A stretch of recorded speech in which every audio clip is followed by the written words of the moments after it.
Hey everybody, what's going on? Welcome back to the 25 Days of Linux. Today we are taking a look at the Qtile Window Manager.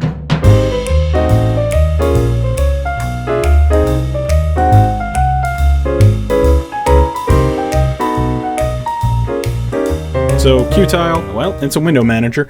Sort of the main claim to fame that they have here is this very small and extensible. It does actually come with a lot of the stuff built in. It's not super minimal the way BSBWM is. It comes with a bar and all that kind of stuff. It is written in Python. I know people feel different ways about that, but you know, hey, we'll see what happens. If we have any issues with it, I'll certainly let you know in the video. We are definitely going to try to install the thing though here. One thing I did notice here on their website when I pulled it up, I don't even know why I pulled up their website. I normally would just like go to the GitHub page, but I pulled it up and they do have a config right here on their website, sample config ready to go. So that is really, really nice. We're going to grab that in a second, but of course we just need to go ahead and install the damn thing first, right? So let's see here. We'll grab a terminal here and let's see here. Let's go ahead and do pacman-ss, search for Qtile, see what pops up. And let's see here. We have Qtile obviously, and for some reason it's also pulling up Powerline. That's weird. Let's go ahead and do sudo pacman-s and install Qtile. There we go. I think maybe you might have to have Python installed, but it's definitely a dependency. I already had it installed on my system. So we should be good to just go ahead and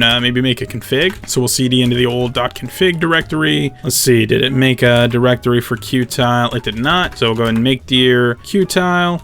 CD in that bad boy, and let's see, what does the config need to be called? It needs to be called, go to the documentation real quick, pull it up, configuration. We want to make a file called config.py, and then we'll just go ahead and hop into that bad boy, and we can paste in the config. Again, it's literally just right here on the home page of the website, which is awesome. And we'll go ahead and copy that.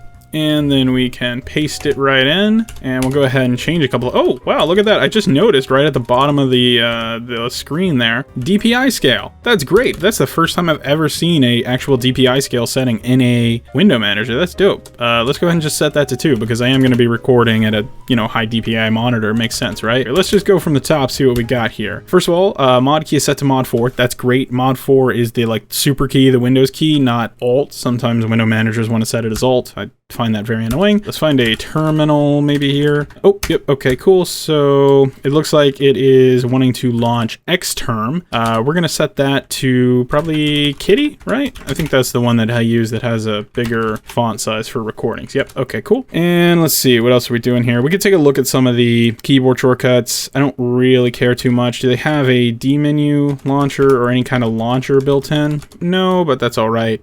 You know what? I think we're good to go ahead and just try to launch. So why not, right? Same situations before. We've done this a million times. If you have an Xinit RC, you're just going to put in there exec Qtile, and then, you know, if you're in the TTY, you're just going to want to run start X to start it. In my case, I am using a login manager, so that actually does make this quite a bit easier. You just don't have to have an Xinit RC, but let's go ahead and do that. We'll go ahead and quit out of awesome here. This is Qtile. It looks like the DPI scaling down here didn't actually work out the way that I thought it would. Whatever. But one thing I did also notice when I was booting into this, as I did not know it before, but Qtile does look like it supports Wayland and X11. That's not something I've ever actually seen before, so that's pretty cool. But if we go ahead and just do super enter, we can probably spawn a terminal here. There is a spawn command down here. It's a super R. So I could go ahead and run PyCom if I wanted to, and then maybe we could set a wallpaper real quick, just so that we have something a little better to look at. So here's what Qtile looks like by default. Like I said, it does come with its own bar, but let's go ahead and just hop into the config here, see what changes we can make here. So it looks like mod K and J will let us swap between windows if we open them up.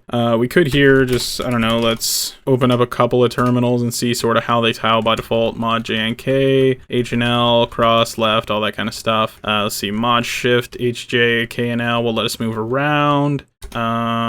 Let's see here. Yeah, it looks to be, yeah, a manual tiler. We can sort of make our own layouts. Mod W is what we're using to close windows. And certainly if you just open up a bunch, it will sort of just do the master and stack layout thing. So that's kind of nice. Control Super R, I think, will reload the window manager. So that's cool. Oh, hang on. Let me open up a couple of windows here because it's saying mod tab will swap between different layouts. Oh, I think it's just going in between like a full screen and a... Oh, okay, never mind. That didn't mean quite what I thought it meant. It looks like we can change the clock format here if we wanted to. That's kind of nice. I will say this config is a bit weird, but the documentation on the website looks really good. So if you wanted to really jump in and config, don't think that would be that hard to do. Obviously mod 1 through 9 is swapping between your displays here.